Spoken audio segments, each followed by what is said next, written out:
Welcome back to the next video. In this video I will show you how to remove audio from a video file in React Native's new architecture from Android using the Media 3 transformer library.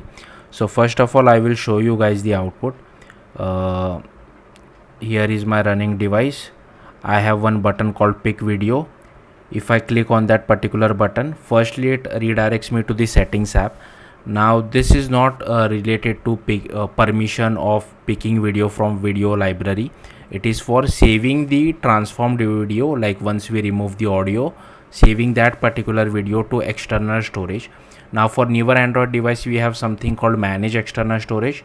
So I have the newer Android device, but for older Android device it won't redirect to the settings app. It will just ask for redirect external storage permission.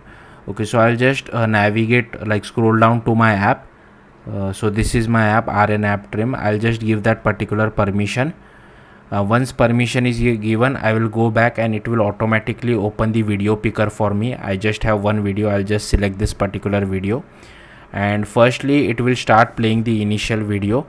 Now I'll just I'll just lower the audio because it's very difficult for me to say. So as you can see, this is the original video which is playing. Now if I click on this video, there is one bug, like we are not able to see the play, pause as well as the seek bar. This is a React Native bug. The same code works perfectly fine in Flutter and native Android as well. I did find one solution, but it causes some other issues which I will tell you later on. Now if I click on convert, here you can see one progress bar has been displayed. Also inside the logcat, okay, just a second.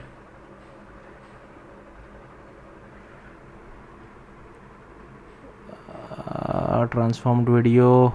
All right, I think I might have forgot, but anyways, as you can see, the video has been transformed without the audio. Again, it's very difficult for me to prove it to you that this video does not have audio, but you can test it on your own device. And if I click on pick video, here you can see now there are two videos.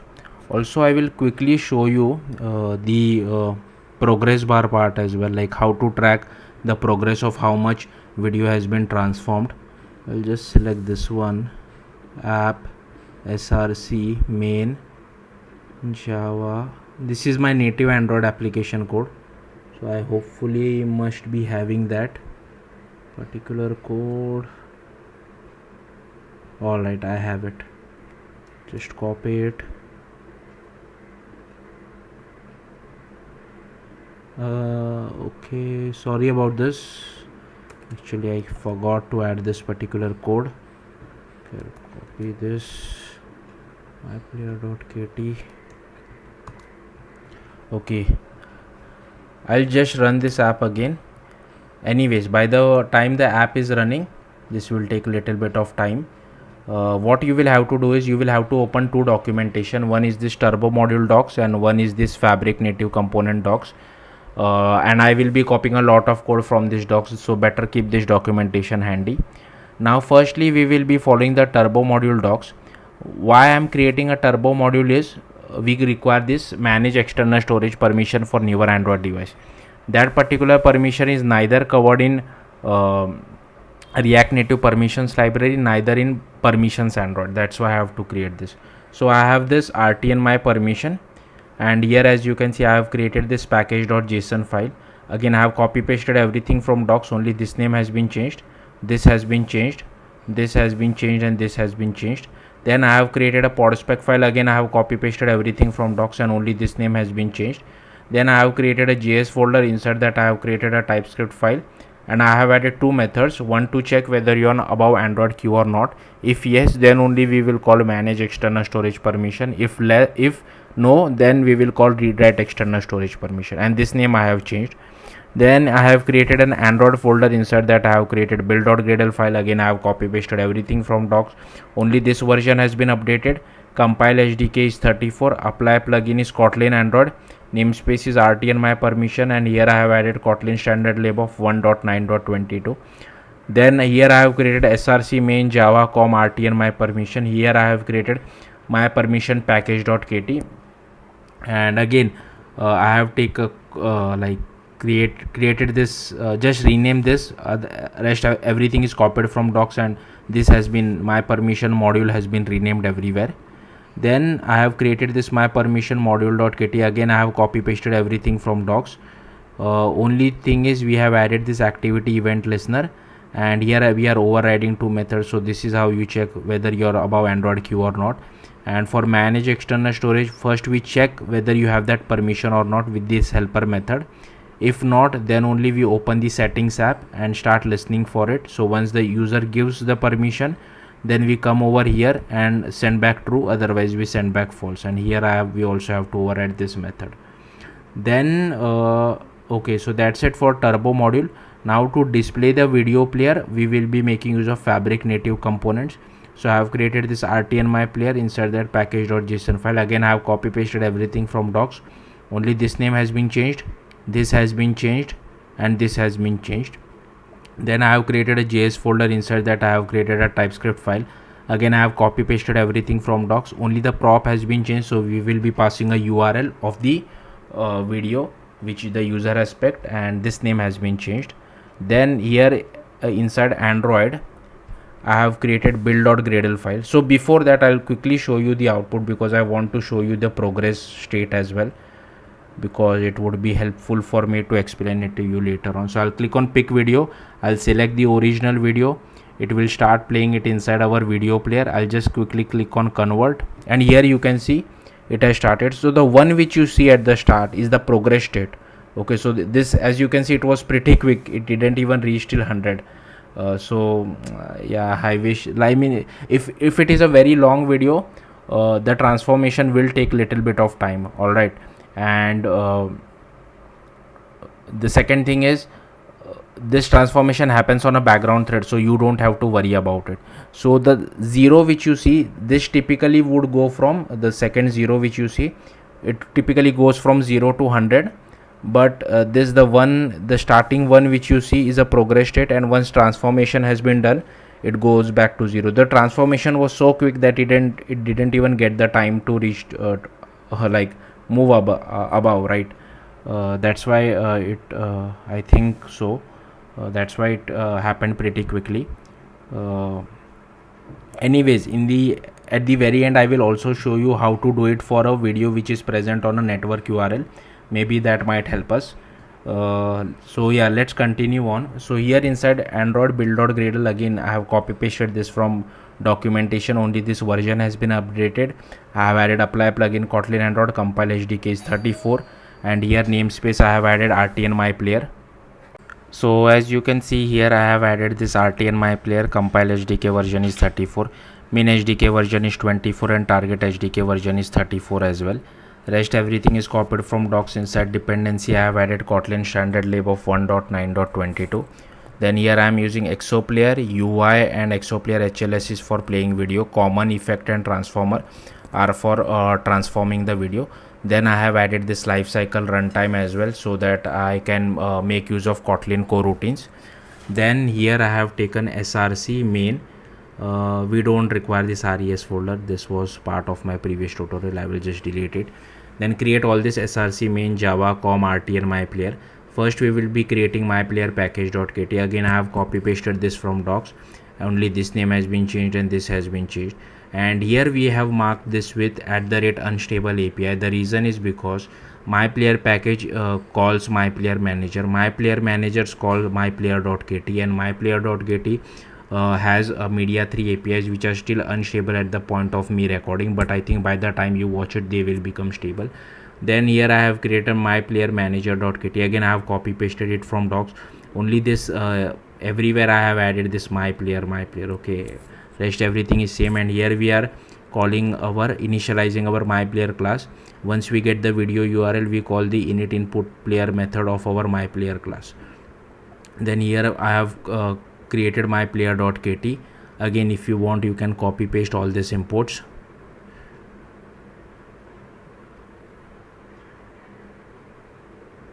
So here you can see my player extends linear layout, lifecycle event listener, transformer.listener, and lifecycle owner. Then given I'm extending lifecycle event listener because I want to release the player in on pause and on destroy. Transformer.listener, it gives us two callback method, like once the transformation has been successful, like on completed and on error. And lifecycle owner, because I want to make use of Kotlin core routines.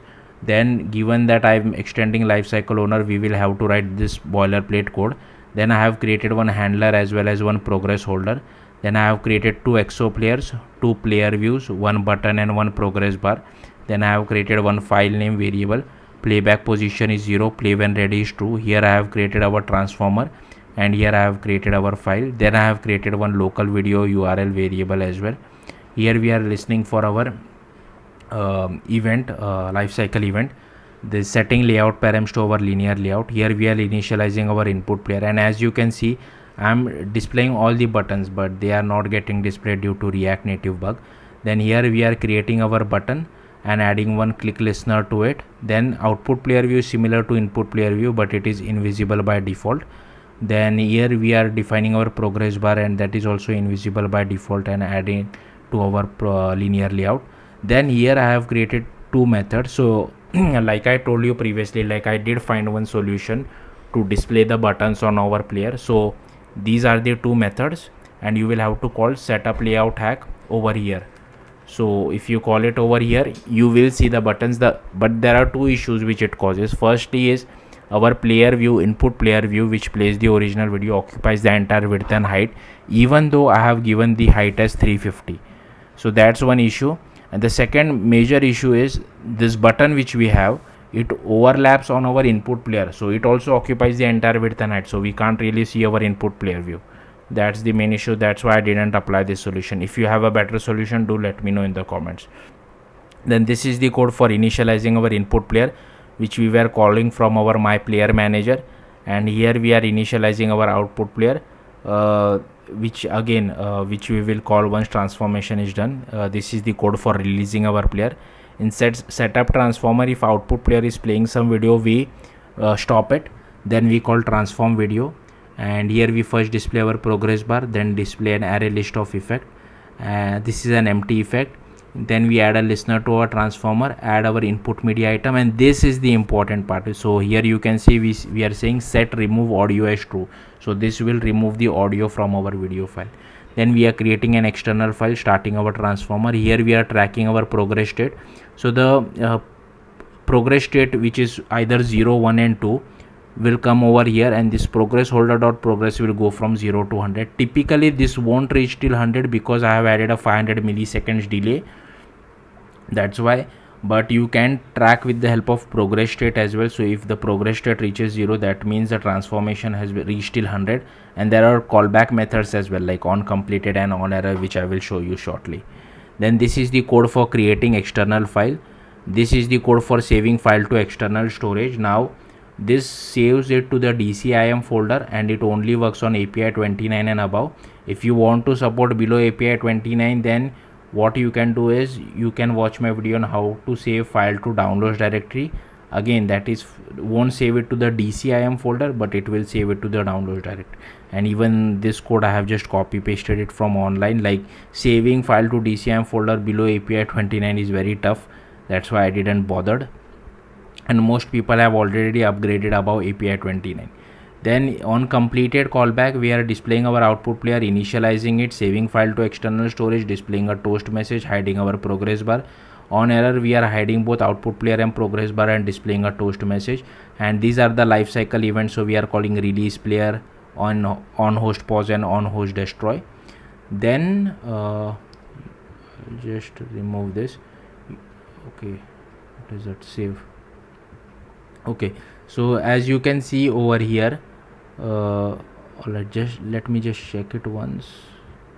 Okay, so firstly you will have to install this particular library, React Native image picker, which will help us to pick video from our video library. Then I have opened my terminal, went to the root of our React Native project, and then I firstly have to enable the new architecture. Sorry, I forgot about this. So go to new arc enabled and make this as true. All right, inside gradle.properties of Android, Also inside Android manifest you will have to add internet permission, read write external storage permission, and manage external storage permission. Next you will have to open your terminal, go to the root of your React Native project, first run this command, then run this command, then you will have to do cd dot dot, it will move you outside your React Native project, then run this particular command, but instead of rnapp trim write your own project name. As you can see my project name is rnapp trim over here as well as over here. Then you will have to run this particular command, but replace rnapp trim with your own project name over like over here as well as over here. Then you will have to cd to the main Android folder, which is this Android folder, and then run this command. So this will do code generation for Android. Now to use it, what I have done is that I have imported all these three libraries. I have created a use state for our video URI. On button click I am first checking if you are above Android queue or not. If yes, then I am calling manage external storage permission. If that is given, then only I am calling pick video. Else I am calling for read write external storage permission. If that is given, then only I call pick video. And here you can see if pick video is called, if the user, we are filtering by videos, and once the user picks a video we get a URI out of it, and I just call set video URI. And if URI is not equal to empty, then only I am displaying our RTN my player native component. So that's it. Now I will quickly show you it for video which is stored on server. So this is a URL which I have. I'll just paste it over here, and immediately as you can see my view got updated because this is just JavaScript code due to fast refresh.